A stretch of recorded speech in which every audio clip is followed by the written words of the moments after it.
عليكم ورحمة الله وبركاته. ازيكم عاملين ايه؟ معاكم هبة كشكو، والنهاردة طالعين طلعة جديدة على دبي. طلعتنا النهاردة هتكون على حديقة مشرف في دبي. يلا بينا نكتشف الطريق مع بعض والحديقة هناك. مستعدين ولا ايه؟ يلا بينا.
دلوقتي خلاص خلصنا الطريق بتاعنا وداخلين من مدخل اللي بيدخل على الحديقة مشرف.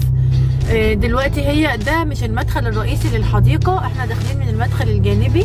هي ليها مدخل رئيسي ومدخل بوابة تانية، فدي البوابة التانية اللي احنا داخلين منها، وهو طريق واحد ليها. يعني المدخل التاني اللي احنا داخلينه ده طريق واحد بيدخل ليها للحديقة بس. وزي ما احنا شايفين مع بعض مزروع بقى من الجهتين، وطبعا الحديقة من جوه اكيد كلها مزروعة يعني. دلوقتي هندخل على البوابة. الدخول للحديقة رسوم الدخول بيكون 10 دراهم. السيارة كلها بتدخل بكل الأشخاص اللي فيها وبكل محتوياتها، وبنستخدم واحنا داخلين للحديقة بطاقة نول. بطاقة نول دي بيكون فيها الرصيد وبنقدر ندخل بيها، بياخدوا منها بيسحبوا ال10 درهم. بطاقة نول بقى يا جماعة زي ما انتم شايفينها معايا، هي اوريدي وسيلة دفع لحكومة دبي، بتستخدم في كل المواصلات داخل دبي، المترو، الباص، كل المواصلات بيبقى فيها بنحط فيها الرصيد ونقدر نستخدمها. وكمان في الحدائق زي ما احنا هندخل دلوقتي الحديقة ونديلهم البطاقة. طب اللي مش معاه البطاقة يعمل ايه؟ موجودة على باب الحديقة، بتشتريها ب10 درهم البطاقة لحالها، وبعد كده بتحط فيها الرصيد وتقدر تستخدمها في الدخول للحديقة. الحديقة باستخدام بطاقة نول زي ما قلت لكم، العربية كلها بكل الأشخاص بكل المحتويات ب10 درهم. الحديقة بتفتح يوميا من الساعة 8 ل 10، فيما عدا الخميس والجمعة والسبت بتفتح من 8 صباحا ل 11 بالليل. وركننا الحديقة طبعا مش قادرة اقول لكم، هي كبيرة جدا جدا ما شاء الله، يعني مساحتها كبيرة قوي. فطبعا فيها اماكن كتير تقدروا تقعدوا فيها، اماكن مختلفة حسب كل واحد. طبعا احب انوه برضو ان الحديقة مسموح فيها بالشوي، فيها اماكن مخصصة للشوي، فيها شوايات تقدروا تحطوا فيها وتشووا، وكمان متوفر انك تجيبوا الشوايات بتاعتكم وتشووا فيها. هو بس الحاجة الوحيدة اللي ممنوع ان احنا نشوي على الارض مباشرة، لازم يكون الشوي جوه الشوايه. فزي ما قلت لكم في شوايات متاحه جوه الحديقه، وكمان تقدروا تجيبوا الشوايات بتاعتكم تستخدموها للشوي. ميز الحديقه برضو ان هي فيها مناطق كتيره جدا متوزعه للعب الاطفال. الالعاب اللي هم يقدروا الولاد يلعبوها في الرمل، السلايد، السوينج، الحاجات دي موجوده متوزعه على مستوى الحديقه كلها. يعني في الاماكن اللي تقدروا تقعدوا فيها كل مكان هتلاقوا فيه منطقه للعب الاطفال. تاخدوا بقى الكراسي بتاعتكم، اغراضكم، حاجاتكم، وتقدروا تقعدوا في اي مكان تختاروه جوه الحديقه. وكمان بتتميز ان هي موجود فيها مدرسه لتعليم الخيل. للي يحب يتدرب ويتعلم ركوب الخيل. الى جانب بقى برضو بنبقى واحنا قاعدين كده بيكون في واحد معاه حصان وبيركب الولاد للي يحب يعني يركب لفه لفتين ثلاثه على حسب، تقريبا كانت ب10 او ب20 درهم. برضو متاح الاوبشن ده للي يحب يركب اولاده. دخلنا بقى دلوقتي وحطينا حاجتنا عشان نقعد، كراسينا وعجلنا وسكوتنا والكلام ده كله يعني. زي ما انتم شايفين كده، عايزه اوريكم هي فيها كلها مناطق رمليه. خليني اوريكم. شايفين معايا الحديقه دلوقتي معموله على شكل غابه طبيعيه، هم قاصدين يخلوها كده بشكل الغابه الطبيعي. فيها اماكن مزروعه جراس عادي، وفيها اماكن رمليه زي اللي انا ماشيه فيها دلوقتي، والاماكن دي اغلبتها بتكون مخصصه للشوي، ويكون فيها مناطق وشوايات الناس تقدر تشوي فيها زي ما انتم شايفين قدامنا، وتقدروا تجيبوا الشوايات بتاعتكم عادي زي ما قلنا قبل كده. وبرده بتوزع في الحديقه كلها المناطق الخاصه بلعب الاولاد، هي دي اللي كنت اقصدها. الولاد يقدروا يلعبوا في المكان اللي تقدروا تبقوا قاعدين جنبيهم وهم بيلعبوا. وطبعا هي الحديقه مستوحاه زي ما قلنا على شكل الغابه الطبيعي، متوزع فيها انواع مختلفه من الاشجار والنباتات، ومكملين مع بعض مستكشفين الحديقه زي ما انتم شايفين.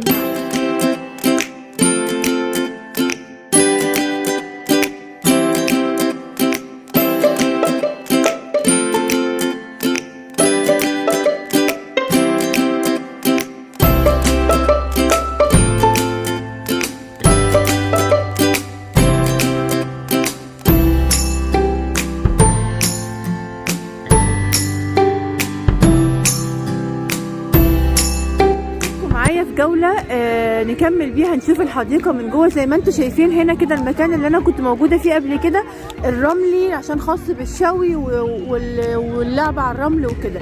دلوقتي هاخدكم بقى والحديقة مكملة معانا، ازاي هتشوفوا ان في تغيرات بتحصل جوه الحديقة نفسها. احنا في المكان ده كأننا جوه غابة بالظبط. هنطلع على الاماكن التانية هبينكم فيها الفرق بين هنا وبين باقي.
موجود فيها مختلف انواع الالعاب، بس الالعاب دي بتكون برسوم، بيبقى فيه كارت كده بنعبيه برضو رصيد، وبتدخل عند كل لعبه بيبقى ليها رسوم محدده، في العاب ب10 في العاب ب15 على حسب اللعبه وعلى حسب التوقيت المخصص للعبه.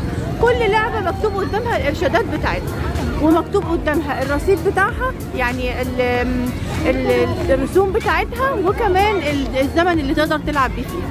قدامنا اللعبة دي كلها بتبقى متحددة بالساعة، الساعة بتكون ب15 درهم زي ما مكتوب قدامنا هنا في الرسوم، الساعة الواحدة ب15 درهم.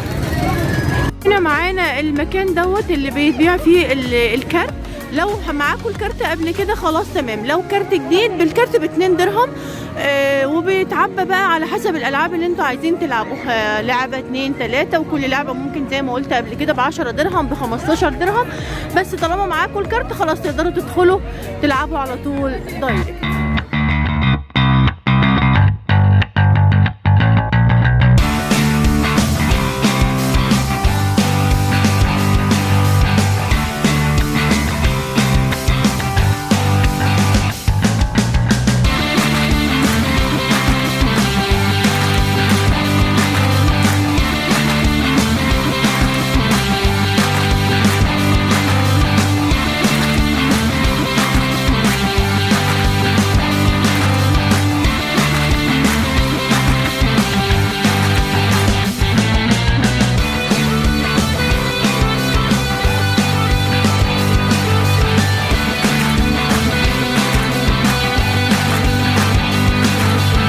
برضو هنعدي على منطقة ألعاب تانية، بس الألعاب دي بقى المرة دي مش بكريدت ومش برسوم ولا حاجة، دي برضو فري، فيها أنواع مختلفة كتير. حتى هي برضو أرضيتها رملية عشان الولاد وكده ويعرفوا يلعبوا براحتهم، فزي ما احنا شايفين كده. بس دي فري بقى، دي من غير رسوم ولا حاجة. فيها كذا نوع ألعاب مختلفة زي ما انتم شايفين، تغيير برضو للولاد. الحصان اللي كنت بحكي لكم عليه يعني ب10 درهم كذا لفة بقى، على حسب يعني بتبقى حبة كده الولاد تقدر تركب عليه، بس رسومه فقط 10 درهم.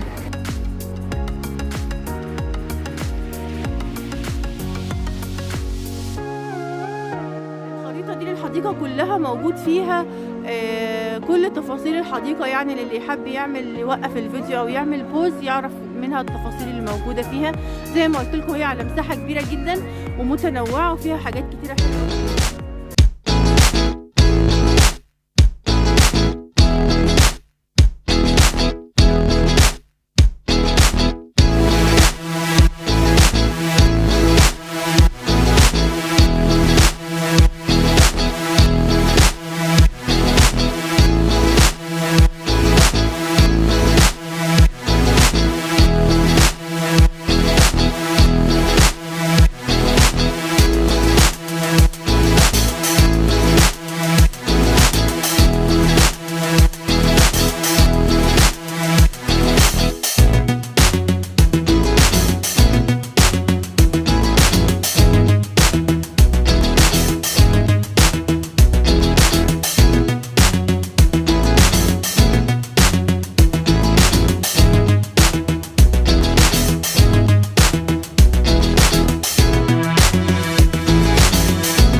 بعد كل اللف ده ممكن ما كنتش كملت نصها كمان، ده احنا الحديقة يعني كبيرة جدا جدا.